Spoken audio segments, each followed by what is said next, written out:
আসসালামু আলাইকুম রহমতুল্লাহি বারাকাতুহু। আমার দেশবাসী, ইসলাম প্রিয়, কোরআন প্রিয় তাওহীদি জনতা, আমার মায়েরা, বোনেরা,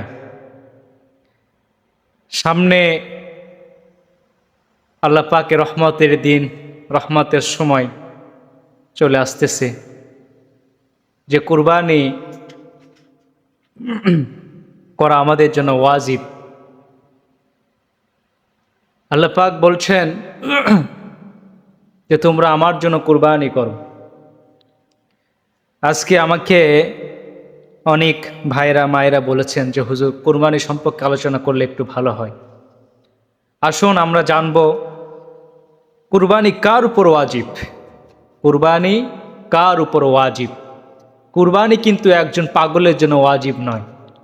কুরবানি কিন্তু একজন ফকিরের উপর, মিসকিনের উপর, অসহায়ের উপর কুরবানি দেওয়া ওয়াজিব নয়। কুরবানি হলে এরই পর ওয়াজিব প্রাপ্ত বয়স্ক হতে হবে, সুস্থ মেনটেনই ভালো থাকা লাগবে। তারপর প্রত্যেক মুসলিম নর নারীর যে 10 জিলহজ ফজর থেকে 12 জিলহজ সূর্যাস্ত পর্যন্ত সময়ের মধ্যে প্রয়োজনে অতিরিক্ত নিসাব পরিমাণ সম্পদের মালিক হবে, কিংবা মালিক হওয়া, মালিক থাকা, তারপরে কুরবানি ওয়াজিব করা হয়েছে।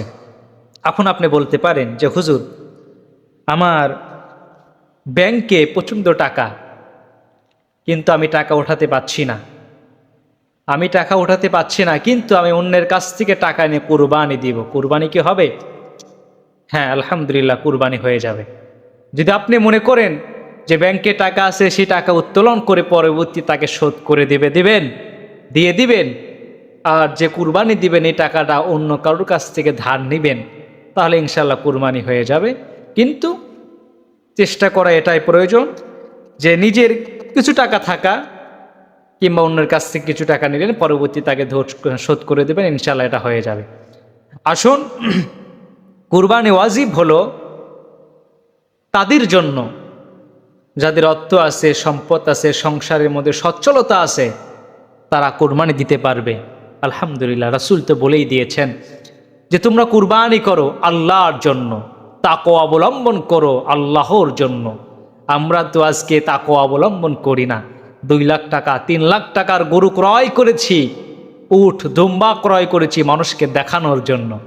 আইরে ভাই, আল্লাহ তো বলছেন তোমরা কুরবানি দাও, আমার কাছে তোমাদের গোশত রক্ত কিচ্ছুই আসে না, শুধু আমি দেখি তোমাদের তাকওয়া, আমি দেখি তোমাদের নেক নিয়ত, তোমাদের ঠিক আছে কিনা।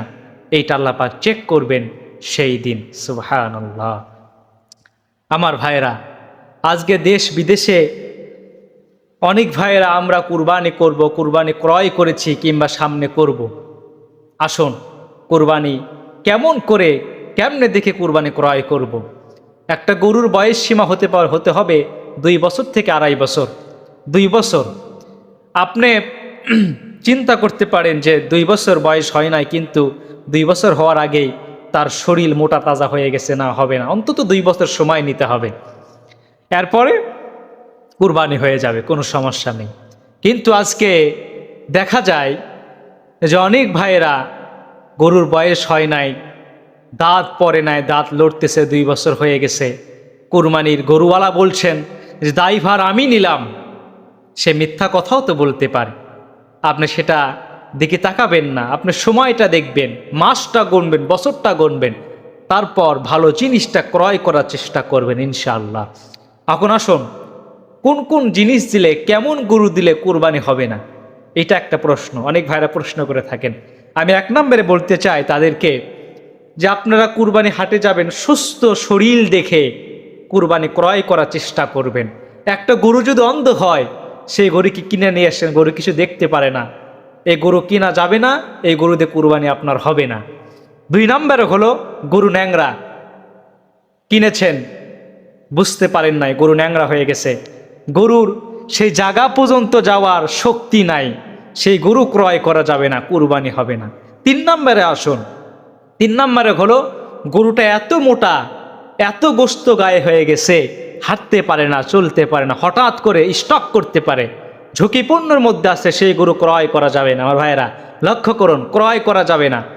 সুস্থ শরীর দেখে গরুটাকে ক্রয় করতে হবে। আল্লাহ রাসূল তেমনি করে বিশ্বনবী জনাবে মুহাম্মদ রাসূলুল্লাহ সুন্দর শরীর দেখে নবীজি তেমনি ক্রয় করেছিলেন। আমার ভাইয়েরা কালার দেখবেন, সুন্দর কালার পরিচ্ছন্নতা দেখে গরুটা ক্রয় করবেন, ইনশাআল্লাহ কুরবানি হয়ে যাবে। আর যারা হয়তো গাবি কিনেছেন, গায়ে কিনেছেন, গায়ে কেনার পরে গায়ের পেটের মধ্যে বাচ্চা হয়েছে, গরু জবাই করছেন, দেখেন পেটের মধ্যে বাচ্চা। এখানে হলো কথা হলো এটাই যে যদি গায়ের পেটের মধ্যে বাচ্চা থাকে তাহলে সে গায়ে যদি মারা যায়, পেটের মধ্যে অবস্থায় বাচ্চা যদিও মারা যায় তাহলে কুরবানি হবে না। যদি না জানা অবস্থায় গাইকে জবাই করেছেন, গায়ের পেটের মধ্যে বাচ্চা আসে, সে বাচ্চা বের হওয়ার পর বাচ্চা জীবিত আছে, তাকেও কোরবানি দিতে হবে, সে গোশতও খেতে পারবেন, কোনো সমস্যা নাই। আর যদি গায়ের বাচ্চা পেটের মধ্যে মারা যায়, মার অবস্থা বাড়ায়, তাহলে আপনার জন্য কোরবানি হবে না, কোরবানি নষ্ট হয়ে যাবে। আমার ভাইয়েরা লক্ষ্য করতে হবে। এখন অনেক ভাইরা প্রশ্ন করেছেন যে হুজুর আমার টাকা নাই, পয়সা নাই, আমি কুরবানি দিতে পারবো না, আমি হাজ দিয়ে সকালবেলা কুরবানি করবো, তাহলে কুরবানি কি হবে? আরে হতভাগা মুসলমান, হাজ দিয়ে কি কুরবানি হয়? মুরগি দিয়ে কি কুরবানি হয়? কবুতর দিয়ে কি কুরবানি হয়? ঘোড়া দিয়ে কি কুরবানি হয়?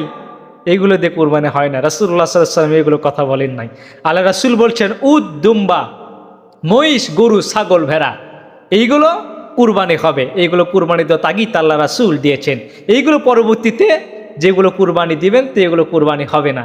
যেমন বললাম হাঁস, মুরগি, হ্যাঁ পরবর্তীতে আপনি খাওয়ার জন্য জবাই করতে পারেন, কিন্তু এই নিয়ত করে কুরবানিতে জব করছেন, কখনো কুরবানি হবে না, কুরবানি হবে না। আমার ভাইয়েরা আসুন, তাহলে কুরবানির প্রথম শর্ত হলো আপনার নিয়তকে, আপনার খাসকে, দিলকে, তাকওয়াকে শক্তিশালী করতে হবে যে আমি আল্লাহর উপর ভরসা করে আল্লাহর জন্যই কুরবানি দিচ্ছি। সুবহানাল্লাহ। দিয়েতে আপনার টাকা হতে হবে হালাল। আপনার টাকা কি হতে হবে? হালাল হতে হবে। হালাল টাকা দিয়ে কুরবানি দিয়ে যতটা শান্তি, এর মধ্যে শান্তি আর পৃথিবীতে হতে পারে না। আমার ভাইয়েরা, তাহলে আজকে অনেক জায়গায় দেখতে পাওয়া যায় আমার টাকাটা হারাম, আমি জানি আমার টাকা হারাম, সুদের টাকা, এখান থেকে কুরবানি দিচ্ছি মানুষকে দেখানোর জন্য, এই আমিও কুরবানি দিতে পারি, 1 লাখ, 1.5 লাখ, 2 লাখ টাকা দিয়ে গরু নিয়ে আসছি, কিন্তু আল্লাহর জন্য সেটা হলো না, আল্লাহর জন্য সেটা হলো না। সাহাবীরা জিজ্ঞাসা করলেন ইয়া রাসূলুল্লাহ, কুরবানি দিলে আমাদের লাভ কি? বিশ্বনবী বলছেন কুরবানি দেওয়া লাভ মানে শরীরের, গরুর চামড়ার শরীরের প্রত্যেকটা পশমের বিনিময়ে আল্লাহ রাব্বুল আলামিন তার বান্দাদেরকে গুনাহ মাফ করে দিয়া সওয়াবগুলো দিতে থাকবেন। সুবহানাল্লাহ। তাহলে গুনতে থাকুন প্রত্যেকটা গরুর শরীরের চামড়ার উপরে কতটি পশম আছে ভাই? 1 লক্ষ, 1 কোটি, আপনি গণনা করেও শেষ করতে পারবেন না। আপনি কি করতে পারবেন না? গণনা করেও শেষ করতে পারবেন না, কিন্তু আল্লাহ পাক আপনার আমল নামায় ঠিকই দিয়ে দিবেন। সুবহানাল্লাহ। এই জন্য আমার ভাইয়েরা চেষ্টা করবেন কুরবানিটা যেন খাস দিলে আল্লাহ তাআলার জন্যই হয়। আজকে অনেক মানুষ হয়তো হাটে যেতে পারেন না, অসুস্থ, কিংবা অনলাইনে কুরবানি ক্রয় করছেন। যারা সুস্থ মানুষ তারা অনলাইনে কেন কুরবানি ক্রয় করবেন ভাইয়েরা? এটা একটা প্রশ্ন। কেমনে অনলাইনে ক্রয় করতে চান আপনি? কুরবানি তো ওয়াজিব, আপনার জন্য ওয়াজিব হয়ে গেছে। রাসূল তো মোহাব্বত, ভালোবাসার সঙ্গে যাচাই বাছাই করে কুরবানি ক্রয় করেছেন হাটে গিয়ে। আপনি কেন হাটে যেতে পারবেন না? একটা দিনই তো মোহাব্বত করে ভালোবেসে নিজ চোখে শরীর লেড়ে পছন্দ করে কুরবানি ক্রয় করলেন। আল্লাহু আকবার। আল্লাহ পাকও খুশি, আপনিও খুশি হয়ে গেলেন, আপনার কুরবানি খুশি, আল্লাহ পাক কবুল করবেন। সুবহানাল্লাহ, সুবহানাল্লাহ। আমার ভাইরা, আমি বললাম এই কারণে অনলাইনে অনেক মানুষ ক্ষতিগ্রস্ত হয়েছে। টাকা দিয়েছে, গরু পায় নাই, তাদের সঙ্গে বাটবাড়ি করা হয়েছে, তাদের সঙ্গে খারাপ আচরণ করা হলো। তারা বুঝলো না যে অনলাইনের যুগেও কিন্তু মানুষ তাদেরকে ধোঁকা দেয়।